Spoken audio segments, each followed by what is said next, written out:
আসসালামু আলাইকুম ভিউয়ার্স, আপনারা যারা সৌদি আরব সহ মধ্যপ্রাচ্যের দেশগুলোতে প্লাম্বিং এবং পাইপ ফিটিং এর কাজের উদ্দেশ্যে আসতে যাচ্ছেন, তাদের জন্য ভিডিওটি খুবই গুরুত্বপূর্ণ।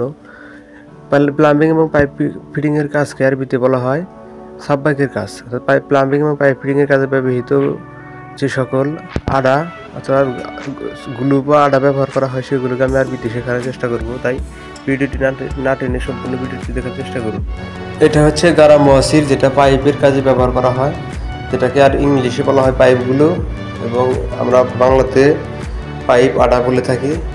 হাদা গারা মোয়াসির, হাদা গারা আবু জামাল, যেটাকে আমরা গুলো আবু জামাল বলে থাকি।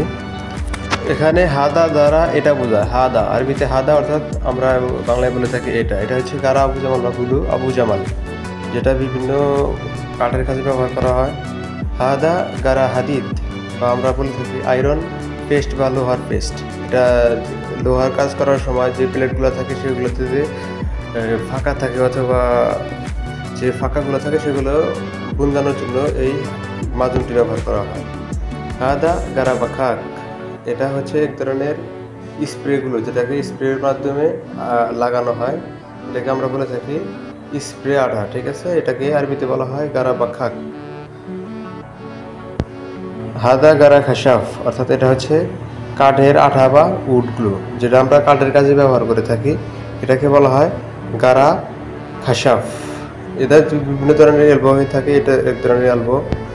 হাদা ফোম, যেটা স্প্রে ফোম বলা হয়, এই ফোমটি এসির কাজে ব্যবহার করা হয়।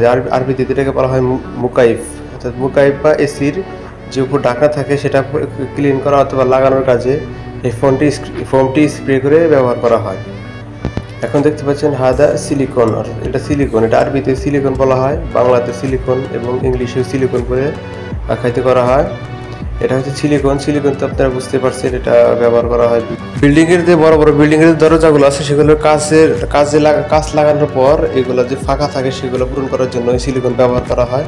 হাদা গারা ওয়ারাক, যেটাকে আমরা বলি পেপারের আড়া, সেটাকে আরবিতে বলা হয় গারা ওয়ারাক, এটা হচ্ছে পেপার গ্লু। হাদা গারা মুসমার, যেটা আমরা যে লোহা বলি, লোহাকে আরবিতে মুসমার বলা হয়, লোহার সাথে জোড়া লাগানোর জন্য এই আটা ব্যবহার করা হয়।